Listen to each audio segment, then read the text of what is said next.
देखो आपकी गाड़ी जा रही है नॉट एक्सलरेशन से, पेंडुलम ऐसे नहीं रह सकता, ये बात आपको क्लियर होनी चाहिए। जब कुछ नहीं है, सिंपल पेंडुलम है, तो बैलेंसिंग ऐसे ही।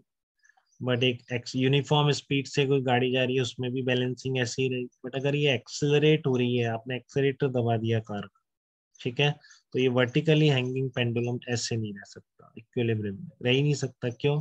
न्यूटन लॉ फेल हो जाएगा ना आपका। वो टेंशन ऊपर लग रही है, एम जी इधर लग रहा है, और आपकी गाड़ी में जा रहा है, तो ये नॉट एक्सेलरेशन है ग्राउंड के रिस्पेक्ट, और इधर कोई फोर्स तो है नहीं। तो ऐसा हो सकता है कि एक्सेलरेशन आ जाए और फोर्स ना आए? ऐसा नहीं हो सकता। ठीक है, तो आप अगर सुडो फोर्स से देखोगे तब भी दिखेगा। आप अंदर बैठोगे तो आपके रिस्पेक्ट में रेस्ट पर है, ठीक है। और आप अगर फोर्स लगाओगे यहाँ बैठ के, तो कैसे लगाओगे? टेंशन लग रहा है आपको, डाउनवर्ड एमजी लग रहा है आपका, ठीक है। और क्योंकि आप ये नॉन इनर्शियल फ्रेम हो गया लिफ्ट के अंदर, तो एक सुडो फोर्स और लगाओ, तो कहाँ बैलेंस हो रहा है? सुडो फोर्स को कौन बैलेंस कर रहा है? तो फिर ये अंदर के रेस्पेक्ट में रेस्ट पर कैसे हो सकता है? ठीक है। तो आप कैसे भी सोचो, आपको समझ आ जाएगा कि इक्विलिब्रियम पोजीशन इसकी बैक साइड होनी चाहिए, ठीक है ना। कौन be in equilibrium with respect to car in the vertical position. तो अब बात आती है ऐसे होगी या ऐसे होगी, तो अब आप समझदार हैं क्या? ग्राउंड से देखेंगे तो क्या बोलेंगे? इधर एक्सलरेशन आपको ऐसे है इक्विलिब्रियम में, तो ये तो गड़बड़ हो जाएगी, टेंशन का कंपोनेंट तो इधर आएगा और आप कह रहे हो एक्सलरेशन इधर है। ठीक है, तो डेफिनेटली ग्राउंड से भी बिल्कुल क्लियर है कि लिफ्ट इक्विलिब्रियम में इसी पोजीशन में कहीं रह सकती है। ठीक है, अब ऐसे करने पर क्या होगा? जो टेंशन फोर्स है उसका एक component I am into A not के बराबर कर देंगे, ठीक है ना। तो ऐसे करने से क्या हो गया? जो टेंशन का एक कंपोनेंट आ रहा है वो एम ए नॉट के बराबर, ठीक है ना। या सुडो फोर्स से आप देखें तो सुडो फोर्स इस डायरेक्शन में आ रहा है, तो ऐसे हो जाएगा तो दो सेम डायरेक्शन में हो गए, बैलेंसिंग का हो, ठीक है ना, क्योंकि अंदर ऑब्जर्वर के रिस्पेक्ट में रेस्ट पर है, तो एक्सलेशन जीरो होना चाहिए। तो जो इस डायरेक्शन का सुडो फोर्स लग रहा है, उसको बैलेंस करने के लिए टेंशन का कंपोनेंट इधर ही आएगा, ठीक है। तो इसलिए इक्विलिब्रियम पोजीशन में ये इस तरीके से ही रहेगा, इस एंगल पे, ठीक है। तो इस इक्विलिब्रियम पोजीशन की बात कर रहे हैं, टेंशन इधर लग रहा है, एम जी वर्टिकली डाउनवर्ड है, ये आपका सुडो फोर्स होगा।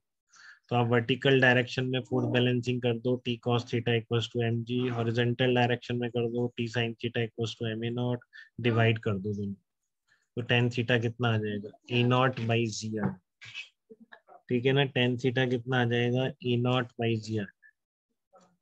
तो इतना आपसे ये पूछा जाएगा कि इस पेंडुलम है तो इक्विलिब्रियम में वर्टिकल से कितना एंगल बना रहा है, तो tan inverse a naught by g angle बना रहा है, ठीक है। कोई डाउट बेटा इन दो तरह की प्रॉब्लम में सुडो फोर्स की? बात क्लियर है बिल्कुल? Yes sir. ओके, तो ये वाला देखो आप, ये लिफ्ट ए नॉट से जा रही है, वेज पर ब्लॉक है, ठीक है ना। वेज फिक्स है, वेज कहीं नहीं जा रहा है एलिवेटर के रिस्पेक्ट में, बट एलिवेटर के साथ ही ऊपर एक्सेलरेट हो रहा है ए नॉट से। आपने ब्लॉक रखा, स्मूथ वेज है, ठीक है।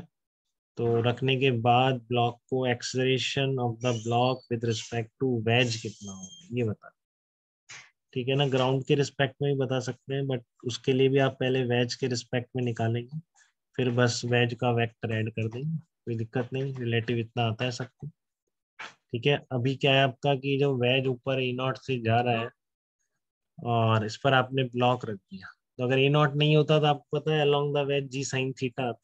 अब आप अंदर बैठ के देखेंगे, वेज के रिस्पेक्ट में निकालना है तो आप अंदर ही बैठेंगे, ने बोल दिया उसने वेज के रिस्पेक्ट में निकाल, ठीक है। तो अंदर जब बैठेंगे तो आपका एम जी डाउनवर्ड आएगा और नॉर्मल फोर्स आएगा और एक सुडो फोर्स और आ जाएगा डाउनवर्ड डायरेक्शन, कि ये नॉट ऊपर है, ऑब्जर्वर का एक्सलरेशन जिधर होता है, सुडो फोर्स की डायरेक्शन उसके अपोजिट होती है। तो मनीषा आप बताइए सुडो फोर्स का मैग्नीट्यूड कितना होगा इस पे, एम मास पे? मैग्नीट्यूड कितना रखेंगे आप सुडो फोर्स का, बताइए। एम मास के ब्लॉक को सिस्टम लिया, आप लिफ्ट के अंदर है, बैठ के देख रहे हैं, ऑब्जर्वर लिफ्ट के अंदर है, तो जो सुडो फोर्स का मैग्नीट्यूड होगा वो कितना होगा?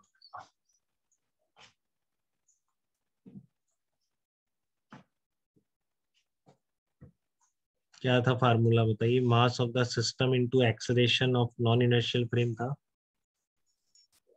यस हम्म, सर। हाँ, तो कितना होगा बताइए Manisha? Mass of the system तो स्मॉल एम है हाँ बिल्कुल। और एक्सीलरेशन ए नॉट है। हाँ, और डायरेक्शन क्या होगी? डाउनवर्ड। डाउनवर्ड। तो आपका mg की डायरेक्शन में ही एक सूडो फोर्स और लग जाएगा, ठीक है ना?